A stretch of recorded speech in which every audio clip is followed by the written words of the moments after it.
Very nice to meet you. So nice to meet you too, Beth. Thank you for your patience. Of course, it's no problem at all.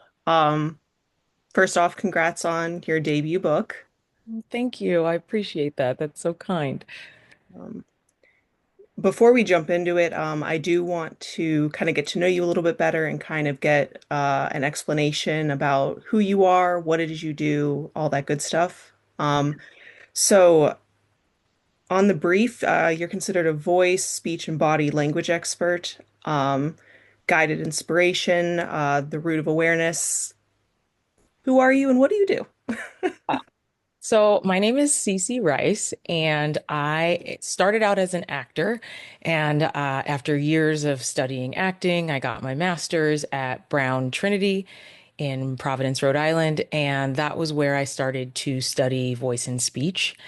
And as a voice and speech teacher, we do a lot of work with the body and not just the sound of the voice. And so, many of the practitioners that I worked with in the voice and speech world were also very intuitive about body language and how those things connected to the voice.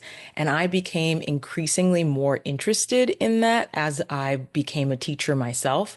And I was working with students from middle school all the way up to graduate level at the same time, and also working in the professional theater as a dialect coach and a voice and speech coach. And when those worlds started to combine for me, I realized that there is this deep link between body language and how we produce sound through our instrument, our body, and the voice is essentially that instrument's music. And so that is where I started to hone a practice that I now call the root of awareness. It's a combination of mind, body, spirit, and voice, which I think is one of the more neglected parts of our systems. We think of our voice as being something separate, but it really is a part of the whole. And so that has become my practice. So I work still in the theater, teaching a workshop very soon in a couple hours. And I work with non-actors, people who are public speakers, CEOs, a lot of women in business who are trying to find their voices and their place in the world and build their confidence as speakers.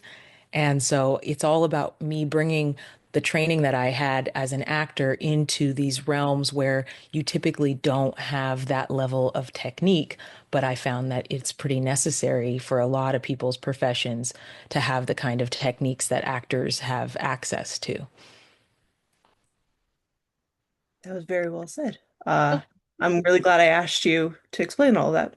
Yeah. Um, I'm just curious about how like social media plays into all of that, because we don't get a whole lot of body language, if any at all. So, how does social media fall into all of this?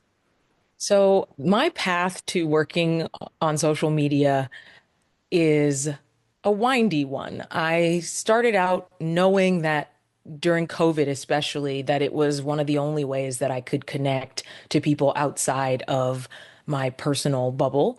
And I was teaching a course for a friend. I was substitute teaching at Pomona College. And I taught a lesson about what I call people who I call smilers. And these are people who, even if they're talking about the most intense, deepest, dramatic thing in their lives, they smile their way through it. And what I found as a voice teacher is that as soon as you put your fingers on their face and make that smile go away, all of a sudden, waterworks, all these emotions and expressions come through. And after that class and after that lesson, one of the students in the class came up to me and said, "You need to have a TikTok." And I was like, "I don't know what that even is. I don't know what you mean." I was like, "Isn't that a place for dancing?"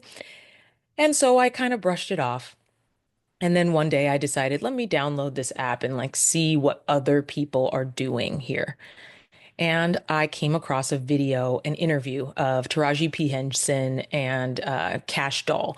And she had just lost her boyfriend in a tragic shooting, and I believe.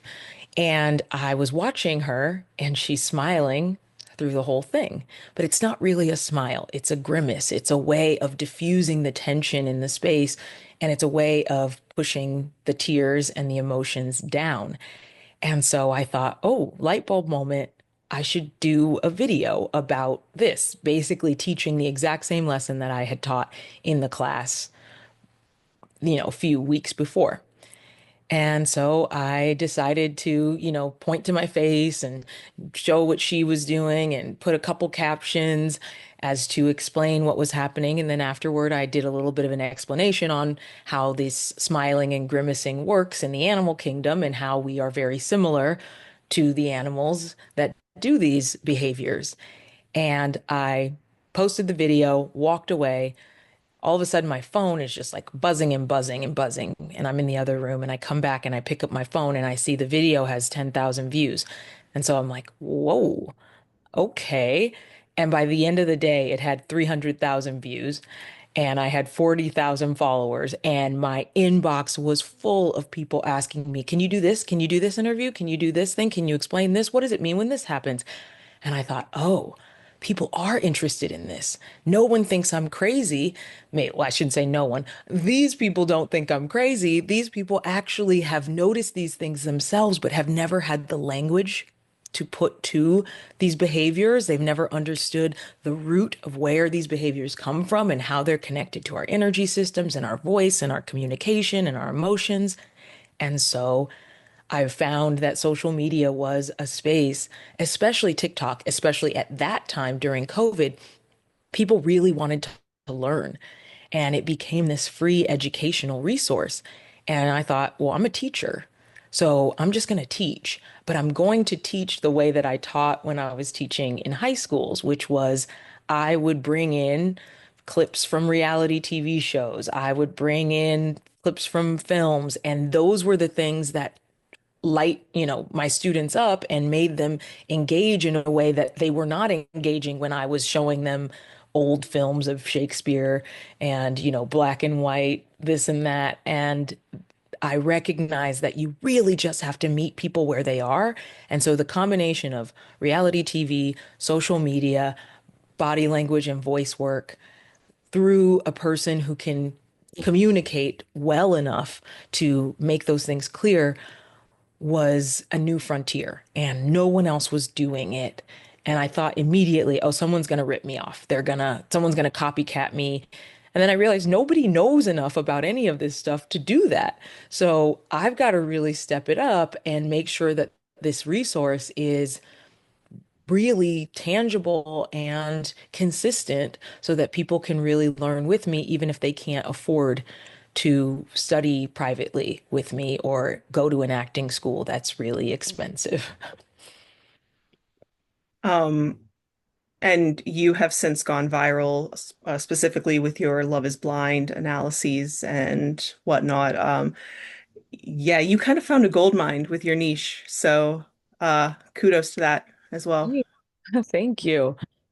Yeah, the Um, love line stuff is so fun to do. So, was that something that like you were like, okay, I have to have content, I have to be consistent, so you kind of went seeking that, or was it just you were already watching the show and like a light bulb went off? you know, my way in has always been I don't say anything unless I have something to say. I have to be compelled. And I was watching Love is Blind, the first season that it came out, and I was watching with a very particular eye. And, I'd watch the commentary that other people had, and I just kept feeling like, but what they're missing is this. Or I would see a habit over and over, and I could tell, oh, that person's actually really interested in this other person, but they're not willing to admit it because it doesn't seem socially acceptable. And it was really just about what was entertaining to me and what felt compelling, what felt like, again, a way to reach people where they are rather than asking them to come where I am. Let me just go where the people are. If this is what we're watching, if this is what we're talking about, then let's talk about it. So right now, Love Island is on. And so I'm doing a lot of Love Island content because that's where the people are. And that is for me, a way in to teach things that are beyond what the show itself can offer. No, I absolutely love that idea. It's kind of like entertainment education, Yes, and exactly. like people don't understand that they're learning, and then all of a sudden they have this new wealth of knowledge. So Yeah. And absolutely love they come to me and, I get requests. Can you do this? Can you do this scene between these two? Are you watching this show? Can you watch this show? And that to me was really exciting because now they're engaged in such a way that they know what I'm going to post. They'll see a scene and say, "Oh, I was waiting for you to do this." Like they're now understanding what things are. And I've been doing it for long enough that people will write comments that say, well, what about this moment when she did this? Doesn't that mean XYZ? And sometimes now I will leave certain things out of my analysis to give people the room to share what they've learned, which also increases the engagement, makes the comments more worth reading. And so it's just been a really amazing way to take teaching, which people think of as being sort of a boring thing, to make it something that I even think is really fun. That's awesome. Out of curiosity, what shows are viewers wanting you to do next? Right now, I'm getting a ton of requests for the Queer Ultimatum on Netflix. So I have to start that today. That's my one of my goals. And I had intended to start watching it earlier, but I had a book coming out, so I had a lot of stuff on my plate. But I have done that show in the past, and it was really, really just ripe with content because, members of the LGBTQ community, we have a very different lens on what the world is. And we also have different traumas that show up in different ways. And oftentimes, people will sort of say, like, oh, you don't like men. You're always saying bad things about men. And I'm like, it's actually not about men. It's really about the behavior. And it just so happens that a lot of these, heteronormative shows, that's the way certain things break down. But in a queer show, it's not about gender. It's really about the expression, the gesture, the trauma, the communication, and the dynamics within the relationship. And I think it's an easier way to see what the dynamics are when you're not caught up in separating people into their gender stereotypes. That is, there's so much complexity to humans, Yeah, even when we're like ignorant to all of this. And then when you add all of this in, it's just kind of mind-blowing. it really is. I mean, we're fascinating to watch. We really are. So are you, when you do this, is it mostly with reality TV, or have you kind of thought about maybe doing some fiction? So there's a particular reason why I don't do fiction, because the energies are rehearsed and the language is rehearsed. And even though reality TV is produced, they're not necessarily giving you the language or the expression that goes with it. The production is sort of the charge, and then you get set free. Whereas in fiction work, the director's looking at it saying, okay, is that the right thing? I want you to look down right here. Okay, look to the left. Don't look into the camera. Do this thing. And so there is, as an actor, I really know that. I've done TV for a long time. And so that was something that I felt I know that that is not an organic expression path. As much as it is entertaining, it's not organic. And so it's not a great teaching tool, especially because sometimes actors get it wrong and they will use an expression for something that they think is appropriate, but it's actually wouldn't quite work that way. So I have been doing a lot lately, a lot of political content, particularly in the current administration. There is a lot of body language there and a lot of vocal expression and a lot of breath work that is really fascinating to people and they want answers about because it's actually pertinent to their very real lives and outcomes, and they want to know who these people are and what they're looking at and why it rubs them the wrong way or why it doesn't. So that content actually has become huge. I mean, I did a video on Pete Hegseth when he was drinking at the podium. And that thing went so viral that it was a bit overwhelming. Um, so I get a lot of requests now to do political stuff. And that's sort of where those are my two hats. I watch a lot of reality TV. I pay attention to a lot of politics. I am not like a fiction girly. Like as much as I'm an actor, I don't watch a ton of movies. I watch movies when my friends say you have to see this, but I love watching real people. So that's where I'm at and trying to keep it light sometimes by doing the reality TV stuff because that feels like a break even for my brain. But I like to do things that are important. And right now it feels really important to do the political commentary also. I agree. I agree that that's important. And as I was going through like what you do and kind of getting a nice introduction into your book and things like that, touching on voice and the power of voice and being able to kind of reclaim that kind of seemed like a nice like overarching theme throughout all of it. And kind of given the political climate we're in, but also being inundated with reality TV, I guess this question is kind of like, does your work touch on like what we as viewers can do to make life better, more empowering? Yes, absolutely. That is the reason I wrote the book. I wrote the book because I continued to encounter people who felt disempowered, who felt disconnected from their voices, who felt unheard, who didn't know how to engage in a way that was a way that they could protect themselves, but also be expressive and genuine and compassionate. And I have a whole chapter on compassionate communication and public speaking and, speaking truth to power. And that is where I am really passionate. I coach a lot of speeches, whether they are political or, acceptance speeches, but I talk a lot about purpose. And if you are in your purpose, you can find your voice. If your purpose eludes you, it's much more difficult to tap into your authenticity or what I call the authentic voice because there is something inhibiting you from breathing into that deeper space where you touch down into your own real emotions. And so that is the most important thing, even the dedication of my book, I talk about, this is a book for the future noisemakers to help them make a joyful noise. That's so important for me to demonstrate, particularly to young people, how to use their voices for power.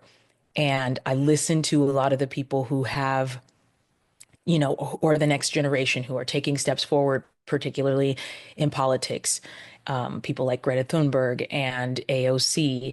And I notice where they have vocal deficiencies that disempower their message. And if they could drop down and get into that meatier space in their voice where they are really rooted into those earthy tones that actually cause people to feel rather than to think.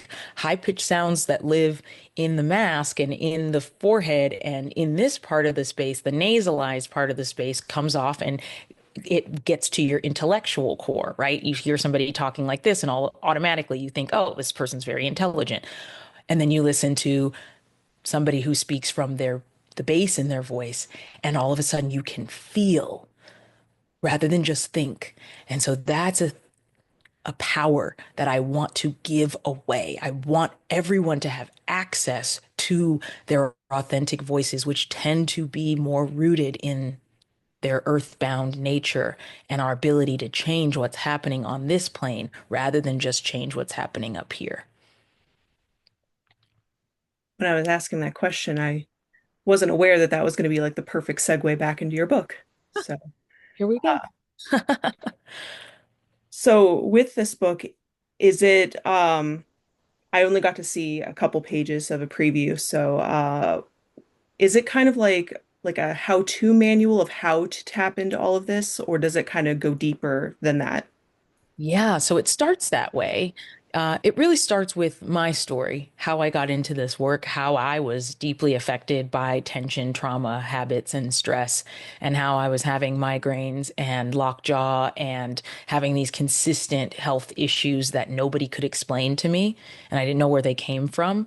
And then I started taking voice and speech class, and it was my acting teachers who were able to give me the tools to heal these things and release the tension that was connected to old traumas that I hadn't processed, and to give me the voice to speak to those traumas so that I could actually move through them. So the book starts with that background, my roots and my family and how I became the person that I am and how that led to work in television, which ultimately led to work teaching and so forth. But then the book gets into the energy centers and how each energy center rules a different part of the voice, like we were just talking about. The upper energy centers are more in the intellectual, spiritual realm. The lower energy centers are where we have those connections here on earth with our old stuff, our past, our family, our intimate partners. Um, and then the book goes into the third section, the integration section, where it's really about how do you use these tools? What do you do to become a better public speaker? What are the tips? What are the things that actors know about speaking and being in a room that most people have never even heard of? And so the book is broken into three parts: activation, which is all about how these things came to be. What are the ancient roots of this work? Where does this stuff come from? And it comes from a lot of different global cultures and global histories. And then the second part is the focus part, where we really dig deep into each energetic center and how it's connected to the voice and how it's connected to our traumas. And then the final section, the integration section, is all about now we use it with community, with our family and friends. How do we get past the personal and into the intrapersonal? I'm so looking forward to reading it. I'm so glad. I hope you enjoy it. I'm really proud of it. I'm recording the audiobook right now, and so I'm re-experiencing it. And there are things where I'm like, wow, that's a really good point. And I sort of forget that I wrote it because I was, kind of channeling so much of it that it's actually really nurturing to me to go back and read a lot of it. So I really hope that it feels similar for you when you get to dive in. I mean, it sounds like it will be. I Uh, hope. so I kind of want to already give you my stamp of approval if that means anything. Oh, it means the world. I mean, I wouldn't do this if I didn't care how it really affected people. I I can live in the bubble and help the people that I help, and that feels fine. But I wanted to create something that was accessible. I wanted to have something that was 20 bucks that anybody could get and have forever and ever and use as a reference and take with them through different chapters in their lives and go back to. And so this is exactly my hope. Um, as we go on this journey through the book and starting to integrate it into our lives, what's a piece of advice that we should carry with us? Mm. Something I say in the book over and over is that our body is our instrument, our voice is our music, and we must learn our instrument and we must accept our bodies. We must love ourselves and the instrument that produces the sound that we make in this world. And when we really connect the idea that our voice is our music that is being played for all to hear, it changes our perspective on how we send a message into the world. How do we communicate with our loved ones and how do we communicate with our enemies? If you can really take ownership of that music quality of your voice, that perspective shift is what I hope to impart. That we have a responsibility to make beautiful music in this world and not just the stuff that feels good to get out we want it to be received well also. That was beautiful. Oh, thank you. Um, that was kind of like the perfect note to end on. Like, I like don't want to like ruin Mhm. it by Yeah. like um so I guess my final question will just be you mentioned that you are doing recording the audiobook.